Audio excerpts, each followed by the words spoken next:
Most first-time investors call me and they say, hey, Mike, how much is my down payment? It's almost without fail the first question they ask every single time. Then they follow it up with, well, I have perfect credit and my credit score is 750, 800. I've got cash in the bank. What's my down payment? And if only it were that simple.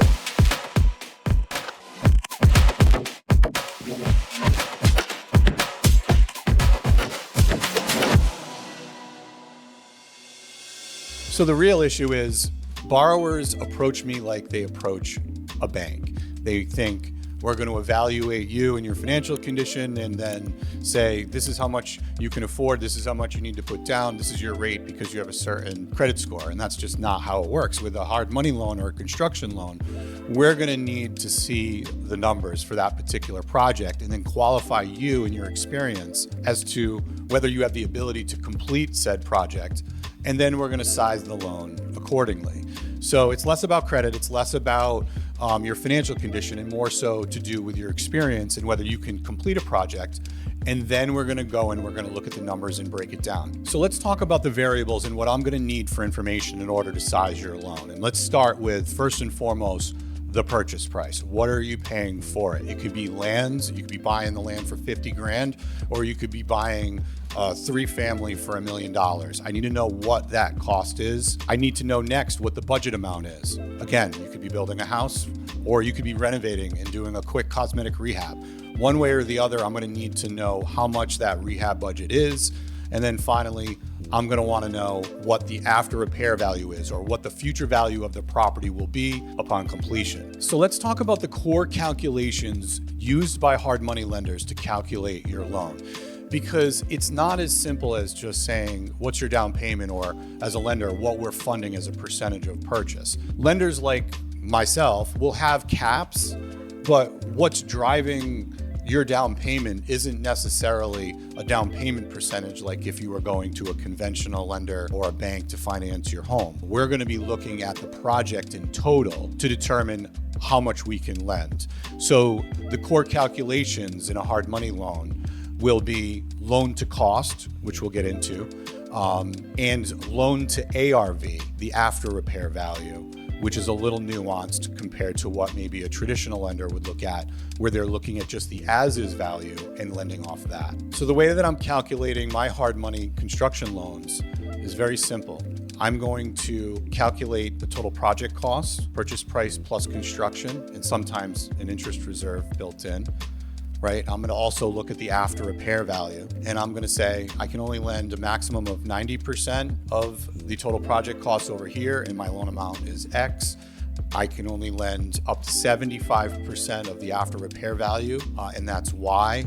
And I'm going to take the lesser of the two, and then I'm always going to put into escrow, or at least hold back the construction, 100% of that. We always want to control that money. And then the balance left over is what we fund as a percentage or towards the purchase price. So in one case, you have a deal that's acting like a new construction loan, right? Where you have $800,000 of construction, you have $200,000 of purchase or land value, let's say. And so your total project costs are $1 million. And in the other case, you have the purchase price of $900,000 and you have a $100,000 rehab, also $1 million in total cost. So purchase price plus construction equals total costs. Both equal $1 million in total costs, but one is a new construction project and the other one is a fix and flip. In both of those cases, we'll lend up to 90% of total project costs. But in one case, the down payment is going to be $100,000 because 90% of the million is 900 grand is our loan. We always want to lend 100% of construction. So we put that aside. What we fund at closing ends up being the 800,000. So we're making a $900,000 loan against a fix and flip. We're funding $100,000 into escrow for construction. We're funding at close the $800,000. So in that case, the borrower's down payment is 100 grand, but it's only 12% or whatever the number is, versus what my next example is going to be, where you have $1 million in total cost. Purchase price of the land was $200,000. You have $800,000 in construction. You're right at $1 million, just like you would be if you were in the fix and flip. However, you have a loan still of $900,000, but we're funding 100% of construction always. So 100% of construction goes into escrow. You're putting $100,000 down. That $100,000 is 50% of the purchase price, because that's the amount of cash or skin in the game we need you to have to meet the 10% of total project costs. So in one case, borrower in a fix and flip put about 12% down. In another case where it was a new build, the borrower was putting 50% down. Same total project costs, same percentage we're funding as the lender at 90%, different down payment.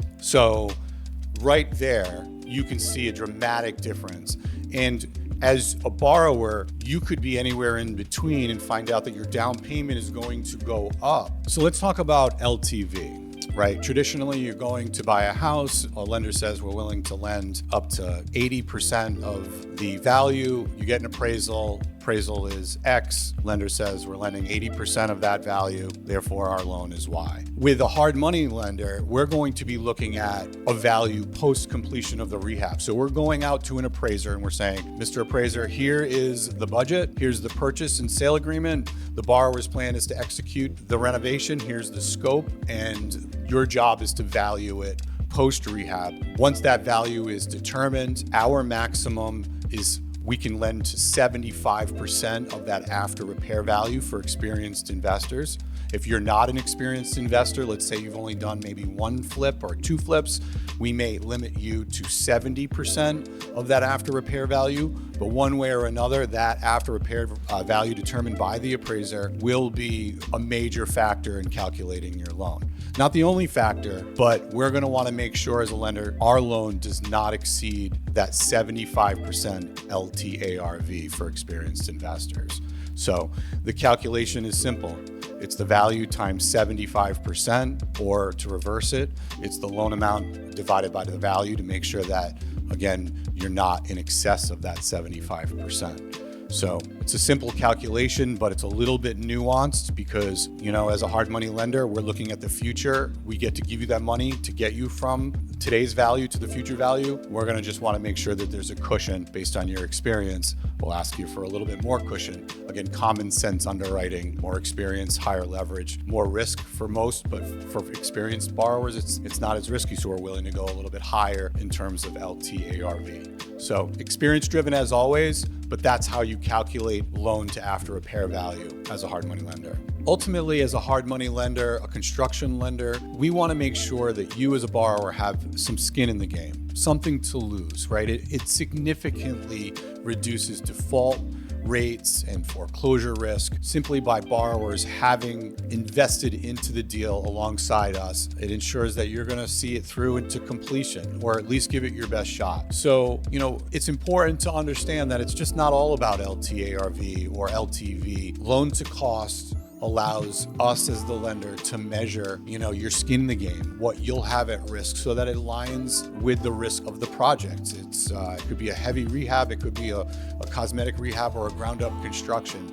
And in this video, I kind of explained that while we would lend the same amount in all three instances, the amount as a percentage of your down payment on your end will differ simply depending on the scope of the project. Because as a lender, right, we're always going to want to control what's going to take the property from today's value to its future value. We're always going to want to lend 100% of the construction money, because if something were to go wrong with you and we had to step in, that money's in escrow, we can use that money to complete the project and get it sold. Or another borrower could step in and we could lend the construction escrow to them to get it, built, renovated, and sold, ultimately getting our money back. Because that in the end is what we want. We want to get paid back. And by measuring and making sure that you have something in the deal to lose, it makes it more of a higher probability that we're going to ultimately get paid back. I appreciate you watching the video. If you have any questions regarding calculations for a hard money loan, please don't hesitate to leave a question in the comment section. And I'd love the opportunity to win your business.